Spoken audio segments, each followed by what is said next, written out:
अस्सलाम वालेकुम। आप देख रहे हैं सीख एजुकेशन विद सागर और मैं हूं समीर सागर। जैसे कि आप सबको पता है कि सिंध पुलिस में असिस्टेंट सब इंस्पेक्टर की जॉब्स की अनाउंसमेंट हो चुकी है। उसके हवाले से मैंने वीडियोस अपलोड पहले भी किए थे और सिंध पुलिस एसआई प्रिपरेशन की सीरीज़ को कंटिन्यू करते हुए आज इस वीडियो में मैं आपको बताऊंगा कैसे आप ऐसे लिख सकते हैं और ऐसे के कौन से बेसिक प्रिंसिपल्स हैं लिखने के और उसका पैटर्न क्या है। क्योंकि ये जो ऐसे है ये सिंध पुलिस में सिलेक्शन का जो प्रोसेस होता है ऐसे पे मुश्तमिल होता है। ऐसे की 30 मार्क्स होती हैं। आपके राइटिंग स्किल्स देखते हैं, पैटर्न देखते हैं और उसके अलावा आपकी ग्रामर इंग्लिश देखते हैं कि ये कितना एलिजिबल है इस पोस्ट के लिए। क्योंकि ये टेस्ट जो है वो सिंध पब्लिक सर्विस कमीशन ले रही है, इसीलिए इसके जो रूल्स हैं, जो रेगुलेशन हैं वो थोड़े सिलेक्शन के टफ़ हैं। नेक्स्ट आने वाले वीडियोस में मैं एसेज अपलोड भी करूंगा जो पिछली टेस्टों में आ चुके हैं। तो चलिए वीडियो को शुरू करते हैं। सिलेबस जो है वो इंग्लिश जर्नल है जिसमें ऐसे भी है और ग्रामर भी है। उसके अलावा सिंधी है और उर्दू है जिसमें आपने इन दोनों में से किसी एक लैंग्वेज में आपने ऐसे लिखना है। मसलन आप उर्दू स्पीकिंग है तो उर्दू में लिखेंगे और सिंधी स्पीकिंग है तो सिंधी में ऐसे लिखेंगे। बहुत कैंडिडेट्स मुझसे पूछ रहे हैं कि टॉपिक कौन सा होगा। टॉपिक आप अपनी मर्ज़ी से नहीं चूज़ करेंगे, टॉपिक आपको SPSC अपनी तरफ से देगी। 4 से 5 ऑप्शन होते हैं, उनमें से कोई एक ऐसे लिखना पड़ता है।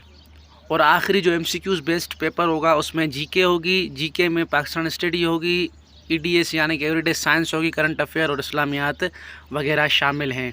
इसके लिए जो बेस्ट बुक है वो मैं आपको सजेस्ट करूंगा कि आप who is who and what is what book लें और उससे तैयारी करें। अब आते हैं हम अपने मेन टॉपिक पे जो है how to write an essay. आपने देखा होगा जब आप मिडिल क्लासों में थे, 6th 7th 8th 9th matric में, तो वहाँ पे आप ऐसे लिखते थे। सिर्फ जो है आप वहाँ ऊपर टॉपिक लिख के और नीचे आप अपना पैराग्राफ स्टार्ट कर देते थे। कोई इंट्रोडक्शन, कोई बॉडी, कोई कंक्लूजन वगैरह नहीं होता था। लेकिन जैसे जैसे आप हायर एजुकेशन में जाएंगे, जैसे आप यूनिवर्सिटीज़ में जाएंगे, कॉलेजेस में जाएंगे, या उसके अलावा आप SPSC की या नॉर्मल जॉब्स की जो टेस्ट देंगे, रिटन टेस्ट देंगे, उसमें जो ऐसे लिखना होता है, या हायर एजुकेशन यूनिवर्सिटीज़ और कॉलेजेस में जो ऐसे लिखना होता है उसका पैटर्न मुख्तलिफ होता है बनिस्बत जो मिडिल में आप ऐसे लिखते हैं। तो इस ऐसे में आपका बेसिक स्ट्रक्चर है, उस बेसिक स्ट्रक्चर में 3 चीज़ों को आपने ज़हन में रखना है।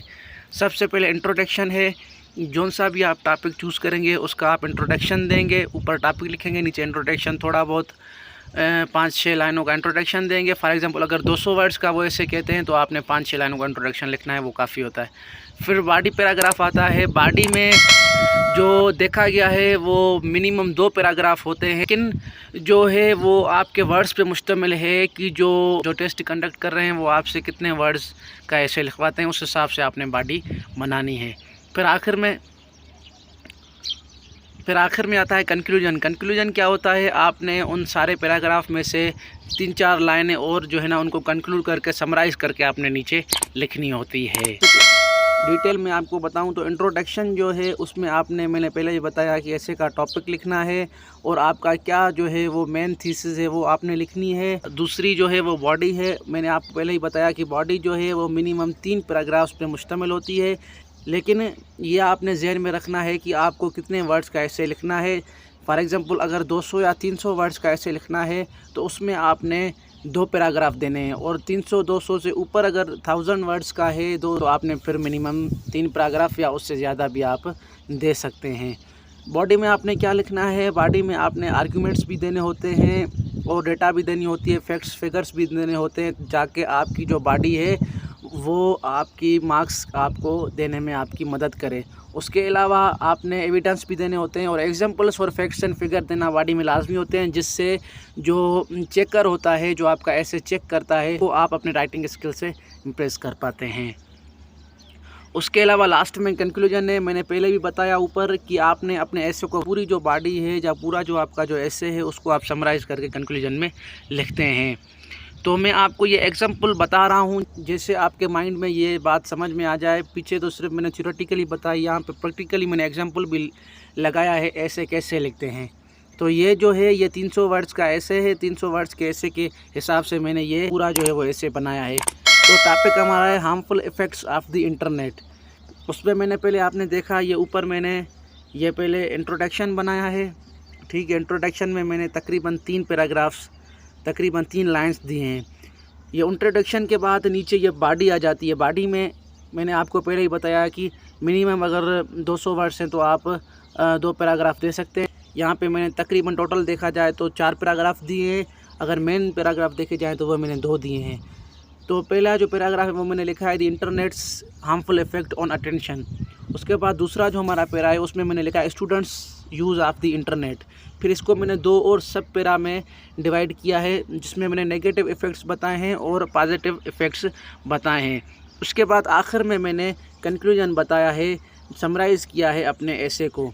तो ये जो है बेसिक एग्जांपल मैंने आपको दिया है। इसी तरीके से आप किसी भी टेस्ट में, किसी भी कॉलेज की टेस्ट हो, यूनिवर्सिटी की टेस्ट हो, उसके अलावा अगर आपकी कोई जॉब की है, 16 स्केल की है, 15-17 स्केल की है, तो आप नॉर्मली ऐसे इसी तरीके से लिखते हैं। इसको अपने जहन में रख के नेक्स्ट आने वाली टेस्ट, ये जो एसआई की टेस्ट है या इसके अलावा दूसरी और जो टेस्ट आप देंगे इंशाल्लाह, तो उसमें आपको जो है वो हेल्पफुल आपके लिए साबित हो। तो ये था इस वीडियो के हवाले से। अगर आपको वीडियो अच्छा लगा तो अपने दोस्तों के साथ इस वीडियो को शेयर ज़रूर करें, जो एसआई की या दूसरी जो टेस्ट हैं उनकी प्रिपरेशन कर रहे हैं, ताकि उनको भी फ़ायदा हो। और हमारे चैनल को सब्सक्राइब करना ना भूलें। अपना ख्याल रखें। मुलाकात होगी एक और नए वीडियो के साथ। अल्लाह हाफिज़।